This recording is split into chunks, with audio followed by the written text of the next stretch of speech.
I'm Kimberly Peterson, Chief of Police with the Fremont Police Department. The goal of this video is to provide you detailed information on the officer-involved shooting which occurred April 1st, 2021, as well as to walk you through the video evidence. I will provide you specific facts about the incident, show you video evidence, and we will also post this and the video to our transparency portal. Here are some brief facts. This is the third officer-involved shooting we've experienced since the start of 2021. The incident occurred on April 1st, 2021 at 6:25 p.m. The location was in the parking lot of the Hyatt Place Hotel, located in the 3100 block of West Warren Avenue. The involved officers who fired their weapons were Detective Grant Gepp, a 6-year veteran of the Fremont Police Department, and Detective Josh Harvey, an 11-year veteran of the Fremont Police Department. In total, there were 11 officers on the scene within a few moments of when the shooting occurred. 9 officers had body cameras. 2 undercover officers did not. Of the 9 body camera recordings, 5 officer views showed the incident from various perspectives, and you will see all of them here.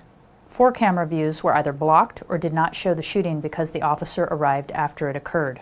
The suspect in this incident was Stephen Patrick Mosley, a 36-year-old Fremont resident. The following items were recovered at the scene. The suspect's weapon was a Bauer Firearms Corporation, a .25 semi-automatic firearm, fully loaded with 1 round in the chamber. It was recovered next to the suspect's body. The gun was later determined to be a stolen firearm. We also recovered approximately 2.7 ounces of suspected methamphetamine, and this was recovered from his person.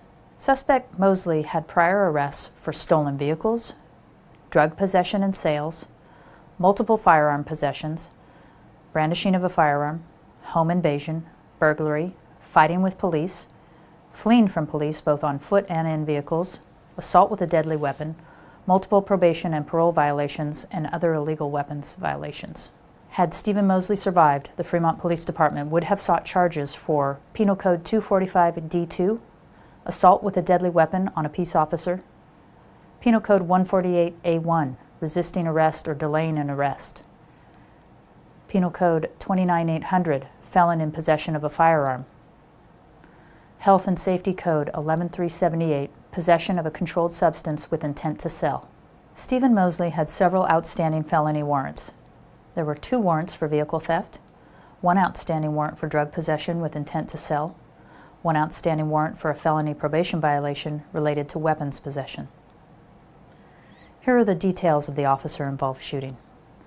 I want to start by giving you a bit of context on what has been going on the last few months in Fremont. Since the beginning of 2021, Fremont, like many other major cities across the U.S., has experienced a sharp increase in gun-related crime, including shootings. In 2019, we made 27 separate arrests involving a firearm. In 2020, that number rose to 44. Fremont has averaged about 20 shootings per year since 2017, with 19 shootings in the year 2020. However, this year, we've already experienced 12 shooting incidents prior to April, including 2 other officer-involved shootings where subjects fired a gun at police officers, causing us to return fire in self-defense. We also had 1 homicide during a home invasion robbery where a suspect was shot by one of the residents. In response to this increase in gun-related crime, we have established an internal gun violence reduction team, bringing several of our investigative team members together to make an effort to proactively prevent or deter shootings and investigate them when they do occur. We are also working with Youth and Family Services on the social services aspect of gun violence prevention. With that context in mind, we'll go into the details of the recent officer-involved shooting. On Thursday, April 1st, 2021, at about 5 p.m., detectives from the newly created Gun Violence Reduction Team were attempting to locate known offender Stephen Mosley. Based on recent contacts with Mosley and information developed over the past month, our detectives were informed Mosley was in possession of a firearm, and they confirmed multiple outstanding felony warrants for his arrest. Detectives were able to locate Mosley and his vehicle at the Hyatt Place Hotel, located at 3101 West Warren Avenue, Fremont, California. Officers attempted to determine which room Mosley was inside, but when they weren't successful, they decided to make an arrest as he exited the building and walked to his vehicle. The detectives put together a plan with the goal to safely arrest Mosley. Part of the standard planning included contingencies for de-escalation options and the immediate availability of less-than-lethal tools. When Mosley exited the west side door of the Hyatt Place Hotel, we believe he spotted our detectives sitting outside the door in an unmarked vehicle because he immediately began to run in a northbound direction through the parking lot. Upon seeing Mosley begin to run and realizing they had been spotted, detectives turned on their vehicle lights and siren. Officer Howe, a Fremont Police canine handler, gave commands to his canine partner to assist with stopping the suspect from fleeing. As Mosley ran northbound toward the northern parking lot of the Hyatt Place Hotel, Detective Gepp advised he could see what appeared to be a gun in Mosley's right hand. The police canine was able to quickly catch up to Mosley and latch onto Mosley's arm, which resulted in Mosley falling to the ground. As this was occurring, Detective Gepp exited his vehicle and could see that Mosley had a silver firearm in his right hand. After falling to the ground, Mosley began to punch the police canine multiple times and pointed the gun at the dog's head. Detective Harvey ran up to assist with the apprehension of Mosley when he also saw the silver firearm in Mosley's right hand. Detective Harvey and Detective Gepp began yelling, "Gun!" to alert the other officers to the fact Mosley had a gun in his hand, as other officers were also arriving on scene. In an effort to de-escalate and create distance, detectives who were initially moving toward Mosley and the canine in an effort to take him into custody began backing up and moving to cover behind their cars. They shouted several times to put the gun down. During the next few seconds, while Mosley was fighting with the canine, Mosley pointed the silver firearm twice at detectives who were in close proximity. During this time, Detective Gepp, fearing the suspect would shoot at him or other officers, fired his department-issued firearm at Mosley. Simultaneously, Detective Harvey also saw Mosley point the firearm toward him and toward other officers. He too fired his department-issued firearm at Mosley. After Mosley was hit with the officer's rounds, he stopped moving and was detained in handcuffs. Detectives rendered trauma care in an attempt to save his life. He was pronounced deceased at the scene by Fremont Fire Department at 6:34 p.m. The .25 caliber handgun was located near Mosley's hand and had to be kicked away from him before he was taken into custody. The firearms magazine was fully loaded with one round in the chamber. The entire event time between initial contact when the suspect began running and when the rounds were fired was 25 seconds. During this incident, Officer Howe's verbal commands were not working to get the dog to release Mosley's arm. It's our expectation, and we do train to ensure the dog can be recalled from a distance verbally. We also have redundancies in place in case a verbal command doesn't work.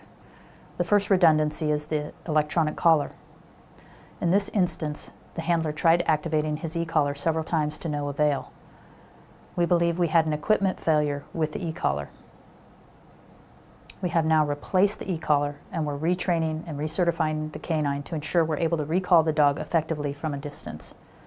However, it is possible, and I believe, that the use of the canine may have saved officer lives on this day.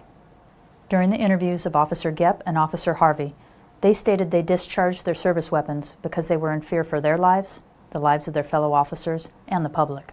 It was later determined that Detective Gepp fired his weapon 7 times. Detective Harvey fired 2 times. The canine received minor injuries from the suspect during the event.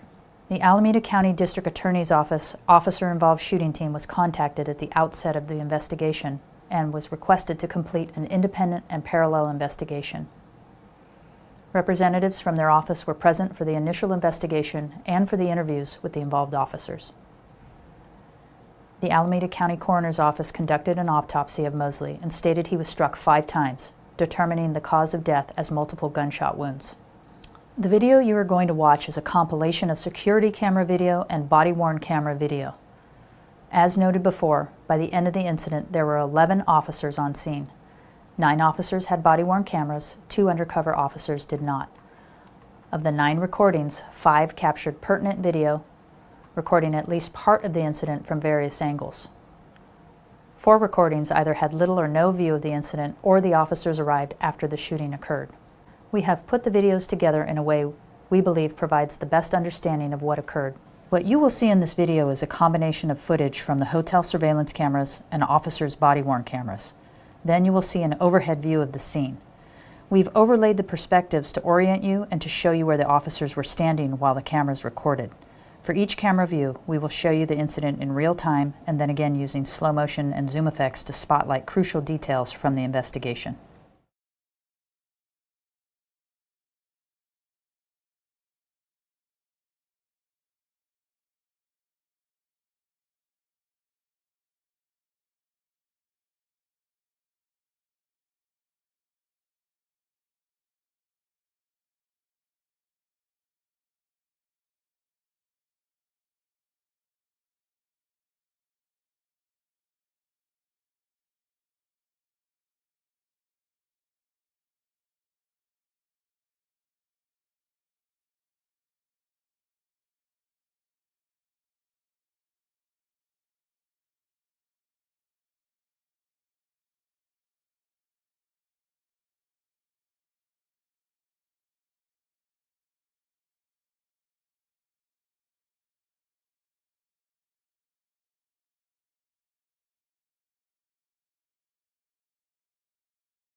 Show me your fucking hands!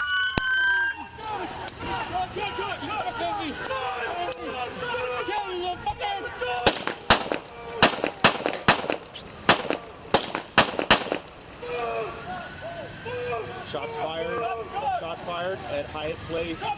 Start medical code 3.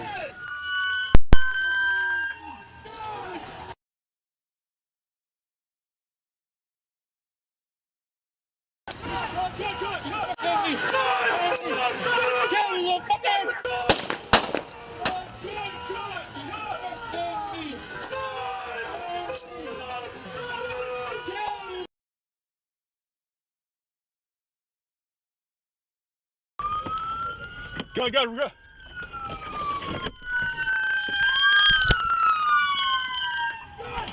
Gun, gun, gun, gun!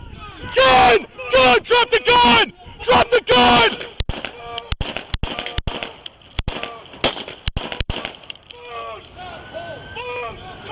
Drop the gun! Drop the gun! Give me a shield. Chris, back up! Chris, get back to me. Come back to me. Gun! Gun! Drop the gun!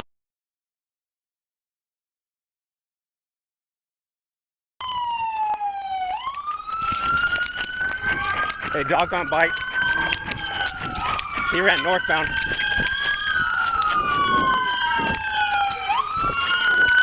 Hey, gun, gun, gun! Gun! Gun! Gun! Gun! Gun! Drop the fucking gun! Drop the gun! Drop the gun!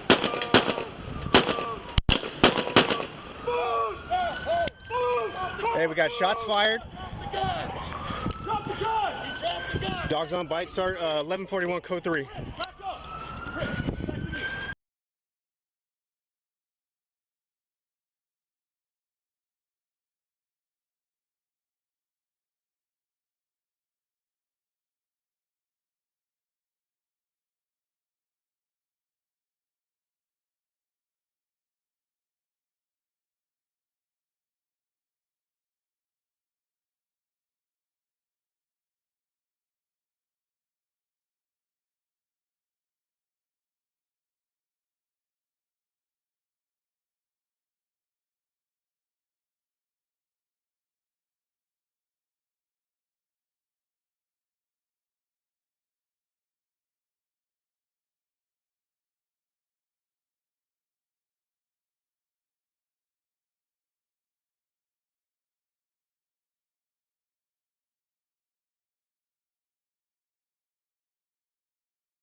This is a case where, in response to a sharp increase in shootings, our officers were asked to arrest a violent offender suspected of possessing a weapon. Although they attempted to use a canine as a less than lethal option, the suspect still chose to confront us with a gun. This event resulted in a tragic loss of life. The members of our department deeply value the sanctity of life and dedicate themselves to protecting others at the risk of their own safety. I'm grateful none of our officers were injured, and I want to thank them for being willing to stand between violent offenders and the community.